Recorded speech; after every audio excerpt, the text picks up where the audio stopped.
Caros amigos, estamos aqui em mais um encontro, mais um Evangelho no Lar.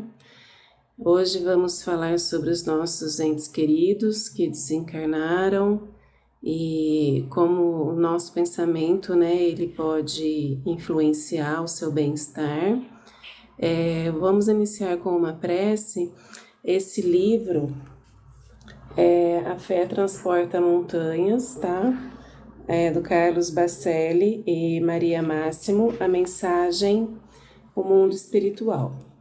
O mundo espiritual imediato é o desdobramento lógico do mundo físico, de tal maneira que a desencarnação nada mais é que a travessia da tênue fronteira que os separa. Não espere, pois, depois da morte, encontrar uma realidade muito diferente daquela que você esteja vivenciando. O espírito sempre gravita em torno do seu mundo íntimo. Os seus anseios mais recônditos é o que determinarão o lugar que você haverá de ocupar após o desenlace. Ninguém transcende a forma sem que em essência se transcenda. Para muitos espíritos, mesmo fora do corpo, a Terra continua sendo o único ponto de referência. Por tal motivo, não basta deixar um envoltório material sem que se desencarne o pensamento.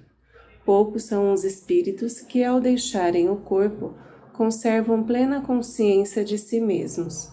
A grande maioria sequer chega a tomar conhecimento do próprio fenômeno da desencarnação.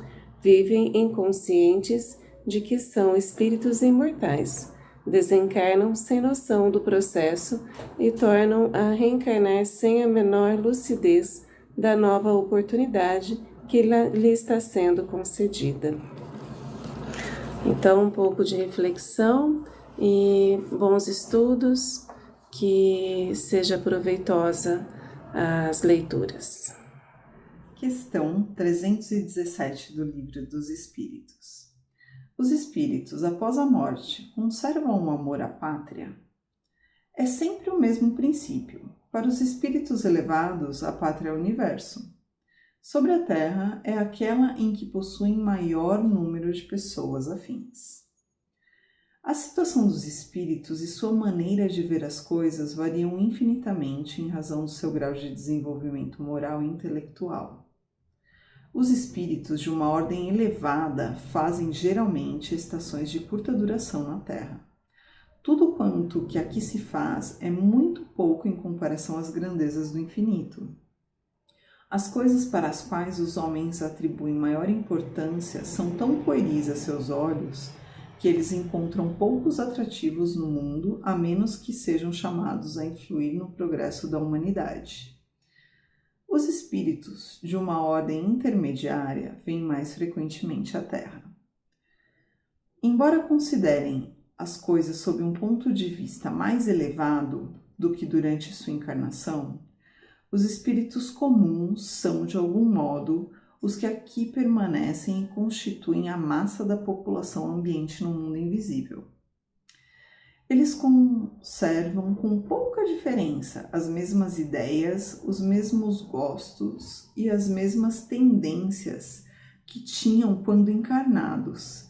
Intrometem-se em nossas reuniões, em nossos negócios, em nossas diversões, nos quais tomam parte mais ou menos ativa, segundo o seu caráter. Não podendo satisfazer as suas paixões, desfrutam-nas com aqueles que a elas se abandonam e as excitam nessas pessoas. Entre eles há também os mais sérios, que vêm para observar, instruir-se e aperfeiçoar-se. Questão 318. As ideias dos espíritos se modificam na vida de espírito? Muito. Elas sofrem grandes modificações às medidas que o espírito se desmaterializa. Pode, às vezes, permanecer longo tempo com as mesmas ideias, mas pouco a pouco a influência da matéria diminui e vê as coisas mais claramente. É então que procura os meios de melhorar-se. Questão 319. Desde que o espírito viveu a vida espírita antes de sua encarnação, de onde vem a surpresa ao reentrar no mundo dos espíritos? É apenas o efeito do primeiro momento e da perturbação que se segue ao despertar.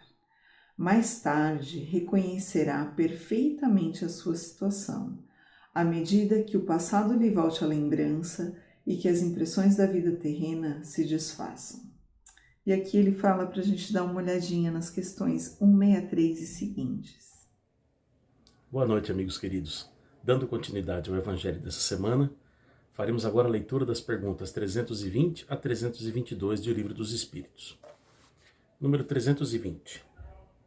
O subtítulo do capítulo é Comemoração dos Mortos e Funerais. Questão número 320. Os espíritos ficam sensibilizados ao se lembrarem deles os que amaram sobre a terra? Resposta: muito mais do que podeis crer. Se são felizes, essas lembranças lhes aumentam a felicidade. Se são infelizes, são para eles um alívio. Ou seja, se é um espírito feliz, que está numa condição de equilíbrio e tudo mais, essas lembranças são felizes para eles, são bons momentos. Todo mundo gosta de ser lembrado por aqueles que amam, não é mesmo? Se eles estão infelizes por questões de sofrimento, de perturbação, do que possa ser, as nossas lembranças, os nossos bons pensamentos em relação a eles, se torna para eles um alívio, um bálsamo. Daí a importância da gente orar pelos nossos, né?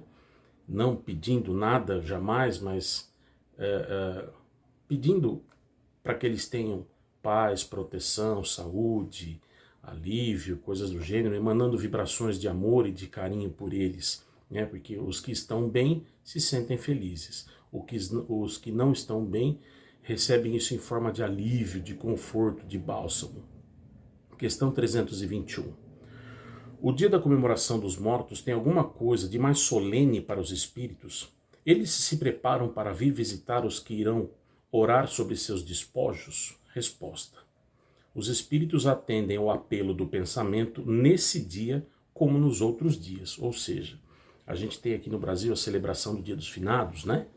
E tem-se o hábito de se visitar os túmulos, esse tipo de coisa. As pessoas às vezes fazem orações, levam flores, ou fazem limpeza nos túmulos e tudo mais. E é o que ele está falando aqui. Tanto nesse como em outros dias, os espíritos se comportam da mesma forma, atendendo a isso ou não, né? Novamente, complemento da pergunta, tá? Continuando. Esse dia é para eles um dia de encontro junto às suas sepulturas? Resposta: nesse dia estão aí em maior número, porque existem mais pessoas que os chamam, mas cada um vem por causa dos seus amigos e não pela multidão dos indiferentes. Ou seja, eles não vêm a passeio. Quando eles têm uma reunião de amigos com desejo sincero, que vêm fazer esse rito, vamos dizer assim, né, esse culto no dia específico dos finados, 2 de novembro no Brasil, eles podem vir nessas situações, por ter uma reunião maior de amigos, buscando os despojos e tudo mais, né, fazendo a homenagem, digamos assim, né, não por um simples passeio, etc. Eles vêm atendendo desta forma, né? Continuando, ainda dentro da pergunta 321. Sob que forma aí comparecem e como os veríamos se pudessem se tornar visíveis? Resposta: sob a forma que eram conhecidos como encarnados, ou seja, eles apareceriam, eles viriam, né, se alguém pudesse vê-los, os veria da forma que o conheceu em vida enquanto encarnado. Pergunta 322. Os espíritos esquecidos, cujos túmulos ninguém vai visitar, também aí comparecem, apesar disso, e ficam pesarosos de não ver nenhum amigo se lembrar da sua memória? Resposta: que lhes importa a terra? Não se prendem senão pelo coração. Se aí não há amor, não há nada que retenha o espírito. Ele tem todo o universo para si. Não é isso. Às vezes até, por exemplo, uma família que não tenha o hábito, que não tenha o culto de fazer essa visitação a túmulo e tudo mais, o espírito não vem, ele vai fazer o quê? Né? Ou um espírito que não tenha tido, por exemplo, às vezes não tenha tido uma vida um pouco mais reclusa, um pouco mais isolada, é muito comum a gente ver isso, tal, né? Então ele vai ter, digamos, pouca gente para se lembrar dele. Ele tem um universo para si mesmo, como ele diz aqui, né? Pois bem, amigos, essa é a reflexão dessa semana. Muita saúde e paz a todos. Bom, então vamos agradecer, fazer nossa oração final, agradecendo os ensinamentos de hoje, que nós possamos abrir nosso coração, nossa mente, o nosso olhar para esse assunto que é tão delicado. Todos nós temos, né, entes queridos que já estão lá no plano espiritual. E aqui nós podemos entender um pouco da nossa responsabilidade sobre os nossos pensamentos e sentimentos perante a eles, pois refletem, né, no que eles sentem. Então, Senhor Jesus, obrigada pelas palavras de hoje, que o Senhor abençoe a todos nós e que possamos sempre continuar com os nossos estudos para ampliar o nosso conhecimento. Assim seja.